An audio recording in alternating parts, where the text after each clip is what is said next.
Hey, welcome to this episode of the Unnoticed Entrepreneur Show. Today I'm delighted to have all the way from Canada, the west coast of Canada, JB Owen. Welcome, JB. Good morning, good afternoon, and good evening, wherever you are. But thank you so much for having me, Jim. It's a delight to be here and loving talking to all your listeners. Well, we're delighted to have you. And for those of you that can't see, JB has behind her a whole number of book covers that she's been involved with. She's got the chair, she's got the mic. So this could be a great show because, JB, you help people to get published and a whole bunch more. So over to you. How do you help entrepreneurs to get noticed? Well, thank you for asking. Yes, I'm super privileged to work with a multitude of different authors, entrepreneurs, business owners, and experts. And what I like to do is help people tell their authentic story, their real story, the story about them, the journey, the process, the steps that they took to get to where they are so that their message is all about helping others. And so, really blessed to teach people how their story matters in their business. Start with why. Can you just share with us how you're helping clients or entrepreneurs to articulate their why and then to take it through to the book? Yeah, I think business has changed so much now. People are really wanting to work with people that are on the same vibration as them. There are so many businesses. We are so blessed to be able to work with people all over the world. Look, I'm talking to you today. We're actually in flow with each other, and so much more can get. So how are you, if you like, building a process for someone? If someone comes to you, most people have an idea of what they like to do, but they're quite often doing something a little bit different, often where they found a way to make money. How are you helping them to discover being in flow and then taking that through into the whole wonders of publishing and promotion? Well, like any great entrepreneur, right? You see a problem and you figure out how can I make it better. And so I was publishing solo authors for many years. And what I found was they just weren't making it to the finish line. And why would they? I mean, how does one single person know how to write a book, edit a book, manufacture the book, typeset the book, print the book, produce the book, ship the book, sell the book, market the book? It's a lot of stress on authors. And what I was finding is they just weren't making it to the success that they wanted. Books were on the shelf, but then never being marketed out. And so I looked at my skill set and the things that I'm really good at, which is incremental. I love those micro wins, those little moves along the way that get people there. And so I broke it down into incremental ways that they could accomplish it. But then I looked at the second part, which was loneliness. A lot of authors get really lonely. It's a lonely process. You're so introspective. You don't have people to bounce ideas off of. You're not sure you're going in the right direction. And so at Ignite, we created this community where you could work with authors and have them as accountability partners, as masterminding. And then I did all the heavy lifting for you. We did the editing, we did the producing, we did the marketing, we did your social media. We took you bestseller, we loaded up everything, we created all the files that you needed. And so an author would show up with an idea and a vision and a message. And then we're like, okay, let's take that, let's help you take that and then go to the stratosphere with your exciting idea. And so it was a real win-win because what we did was we let them be good at what they're good at. We're good at what we're good at. We save them time, we save them money, we save them effort, and we make it really fun. I got to tell you, Jim, if it's not fun, I'm not doing it. So it's got to be, and it's got to Yeah. be enjoyable. No, I can see that, JB. And so how many people have you helped? Let's talk about, you've obviously got a process and you've got a personality for success. How many people have you helped to get across that really long roadmap and number of hurdles of self-publishing? Well, I'm very blessed. We have 700 authors on our roster. We've done 17 international best-selling books in the last 2 years.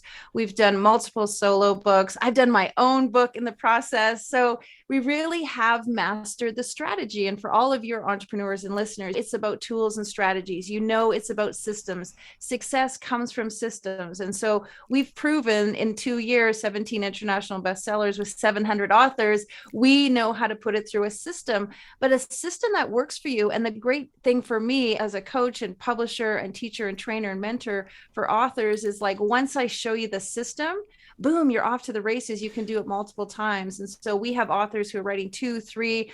Our top author has written 6 books.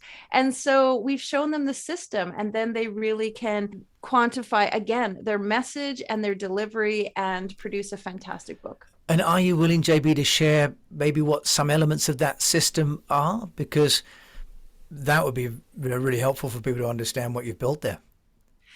Well, I absolutely, I love to share. See, one of the things is I want to do is teach you how to fish, not just give you the fish. So I'm the kind of person that's like, let me show you how to do it so you can do it, because I might not always be here and we may part company, and I want you to be a success because your business is going to help someone else. Your message, your book is going to move the needle for someone else's life. And so I always teach my author, know who your reader is, understand who is your customer, who is asking for this book, who wants this book, who's going to walk into the bookstore and say, I'm looking for a book about this. Now, if you're writing a book that only satisfies your need, understand that it's a passion project, understand that you're doing it for you, and that's fantastic. We have authors who have written stories about death, suicide. I have an author yesterday, her husband died, and his body went and helped 800 people through organ donation, and she wants to write a book about that. Now, that's a very interesting book. Is it going to be a book for the masses? No, but it's a book for her. So know the difference between if you're writing a book for you or you're writing a book for your customer.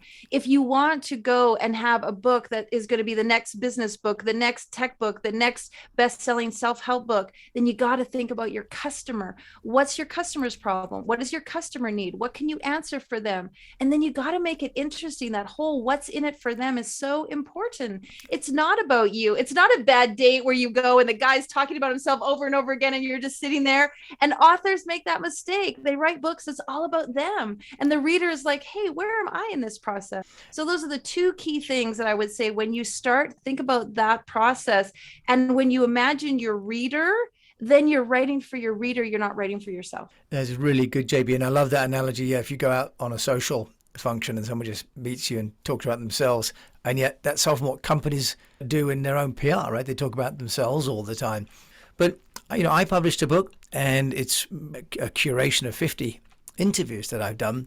One of the challenges is about keeping momentum. What is the middle distance? People start with gusto and they're kind of excited about the launch, but there's that middle part where people drift. How do you help people to get over that, JB? Well, let me just tell you a personal story. So last summer, I turned 50 and I wanted to do something monumental for my birthday. So I decided to cycle on my tandem bike with my husband across Canada, 5,000 kilometers. We crossed Canada.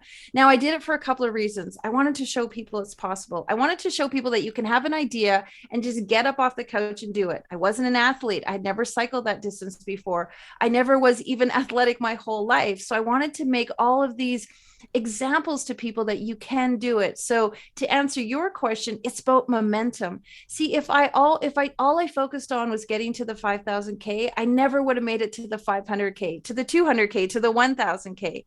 And here's the interesting part about that whole process. And I love to talk about it because it lends itself to visualization. I needed to cycle 5,000 kilometers. We needed to do it in 56 days. That meant we needed to cycle 150 kilometers a day. I'd never cycled 150 kilometers a day. I live in Canada. We had snow up until May. I couldn't practice. And so what I did instead was visualize. I saw myself cycling. I saw myself pedaling. I saw myself getting there. I saw the mountains, the vistas, the horizon. I saw my legs moving. And when I visualized the process, what happened was when I got on the bike the very first day, I was able to cycle 98K, then 100K, 150K. We even got up to 200K a day.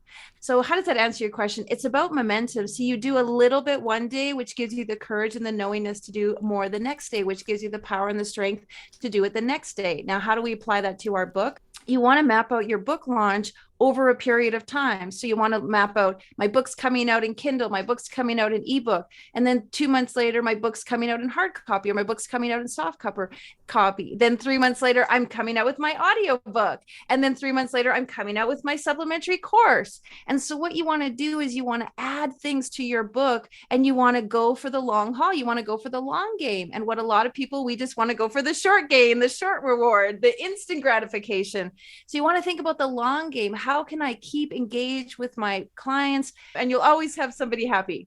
That sounds wonderful. I hope your husband was happy, by the way, by your decision to cycle 5,000 miles as opposed to maybe going on a cruise, which he might have said, honey, that would be for our 60th. You've mentioned, JB, that you've got 17 bestsellers. Are there some common aspects or themes to those 17 that have separated those out from the rest of the 700?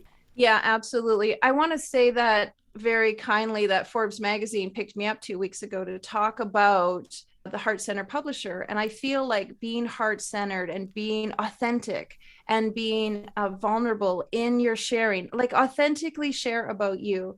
A lot of people ask me about ghostwriting, like, can I just have somebody ghostwrite it? And what I want to tell you, you can't have anyone swing the bat for you. You can't have anyone kiss your first, love for you. You can't have anyone birth your baby for you. So really, you shouldn't really be having somebody ghostwrite for you, because when you go through the process, when you do the work, when you climb over the broken glass, when you dig deep to find the answers, then you are so proud and courageous to do whatever it takes to make your book work. You want to stand up on stage, you want to share it, you want to do podcasts, you want to do summits, because it's your work and you authentically, knowingly believe because you've done the work.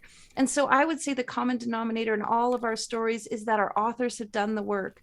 They've gone through the process. They've learned what they needed to learn. They've studied. They've had the highs and lows of writing. I hate this. I don't want to do this. This is so hard. Why did I sign up for this? And then the exhilaration of, oh my gosh, I am a writer. I can do this. My grade 3 school teacher, when she told me I wouldn't amount to anything, she was wrong. I can do this.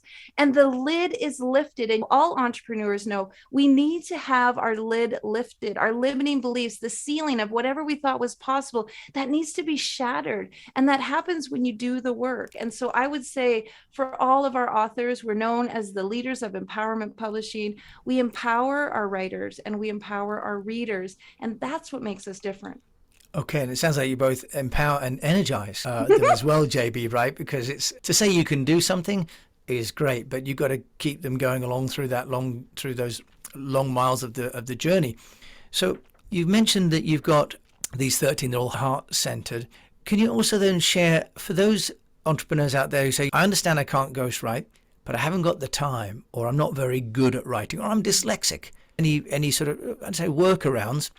Can you mention any tools, for example, that you can recommend for people? Any sort of, I'd say, workarounds?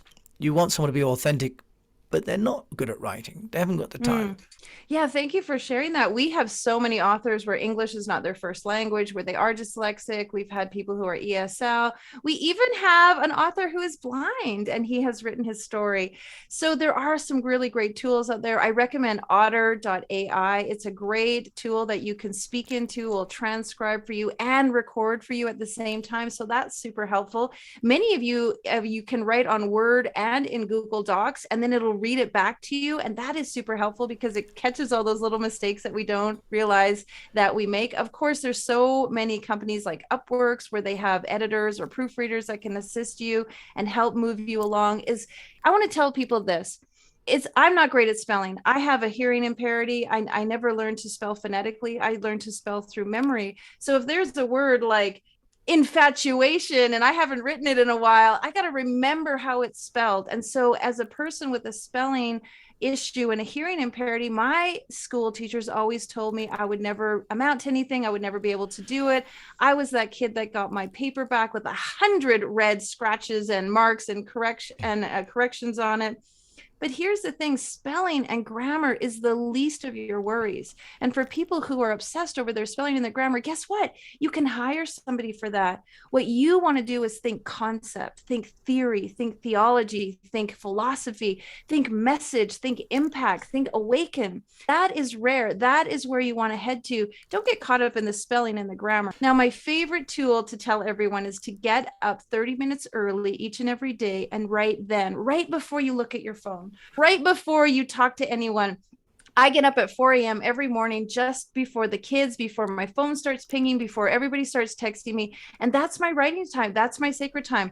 I don't look at my phone. I don't even, I also, here's a great tip. I turn off my Wi-Fi on my laptop because when I'm writing, I don't want spell check to be underlining those words with red lines and all that spelling to pop up.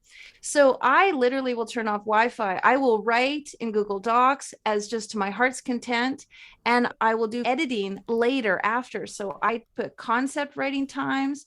I'll assign research writing times, and then I'll assign editing time. So depending on how you're feeling, decide today's a writing day, today's an editing day, today's a research day. And the way you can also do that is when you sit down to write in those 30 minutes or 60 minutes before you start your day, just sit with yourself for a few minutes and ask the universe, what is best going to serve me today? If you're feeling creative, write. If you're feeling like you want to catch up, edit. If you're feeling like you want to be inspired, do research. And so you are the master of your writing. There is no guidelines. You don't have to write 260 words every single day and then you get the check mark. Trust yourself, trust where you're at. You may need to do some research to get that next great idea.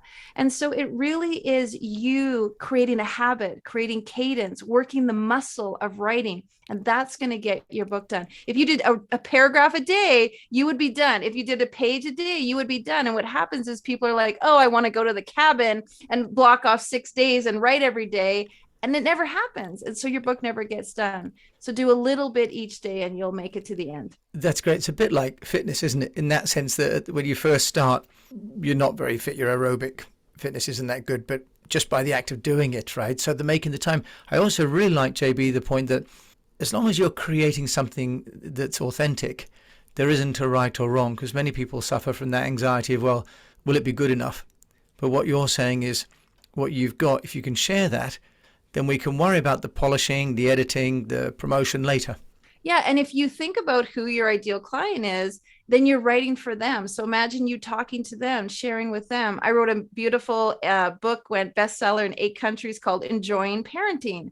So I had taken my kids out of school. I had unschooled them. I'd world schooled them. I'd non-schooled them. I had sort of done the gamut of all of the schooling things and parenting things.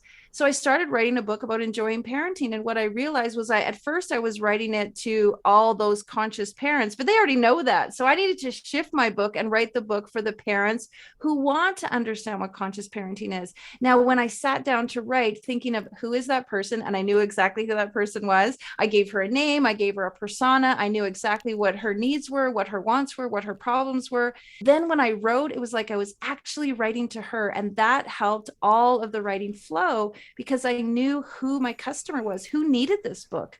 And I think that is one of the mistakes that many authors make, if there is such a thing as mistakes, but they write for themselves, or they write for the intellect, or they write for the masses. I want every single person to like my book. Not everyone is going to like your book. Let me just tell you that now, Arson. And when you write for the very specific person, then like a magnet, they hone into your book. That's really good advice, to focus in on the, if you like, the niche. But I prefer the idea that you're writing for an individual, and even writing letters or speaking to them on your dictaphone. Of course, on a phone you can do record, can't you, and then upload that to Otter to transcribe later on. And JB, tell me, how have you as an entrepreneur got noticed? You obviously done it for lots of other authors, but what about for you? It's a great question. I go right back to authenticity. People want to do business with people they like. People want to do business with people they get to know. And when you tell your authentic story and you be vulnerable and you be exactly who you are. I got to tell you this, when you're you, it's so much more relaxing and so much more enjoyable. It's so much less stressful when you just get to be you. And so be you all the time. Don't try to be somebody you're not. Don't try to compete with anyone. Don't try to follow someone else's journey, your process, your experience, your fingerprint, your snowflake. It's unique to you. And so the way you get noticed is to be you, be fun, be quirky, be silly, be intellectual, be whatever it is you are, but be that wholeheartedly and authentically. And that's the people that other entrepreneurs want to work with. You're either going to love me or you're going to hate me. You're going to enjoy me or you're not. But the great thing is when I be myself and I vibrate in my own way, I be silly, I'm JB, I'm quirky, I'm fun, I'm full of life. Let's get it done. I'm a hard nose. Let's get increments. Let's make things happen. Then you're like, I want to work with her because I resonate with that. Now, people who are like, I don't like that, that's such a gift to me, because then I don't waste their time and they don't waste my time. I don't attract the wrong customers. And so many people say, my customers aren't fitting in, or I don't like my customers, or my customers aren't following through on my work. Guess what? It's because your customers aren't authentically understanding you. And that's because you're not authentically delivering you. And so, how do you get noticed? You just be yourself. You be yourself on every level. You find your quirks and you find your strengths and use your strengths to your advantage and be that wholeheartedly, because that strength and that talent was given to you for a reason. It's because the universe, God, whoever the higher power, they want you to use that strength. That's the thing that are going to pull people in and draw them to you. And you want to work with people that like you and enjoy you and accept you and admire you for you being you. Those are the kind of clients you want to have. Well, it sounds like you've attracted those and you're going to attract many more.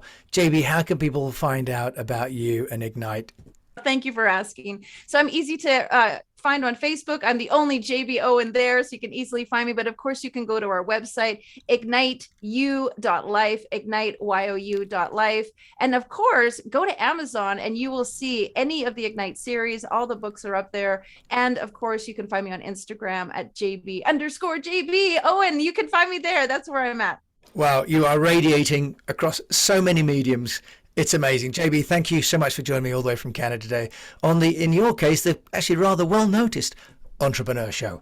Thanks, Jim. So pleasure to be here. Blessings to you and all your listeners. Thank you once again for listening to The Unnoticed Entrepreneur with JB Owen. I'll put all that contact information in the show notes as always.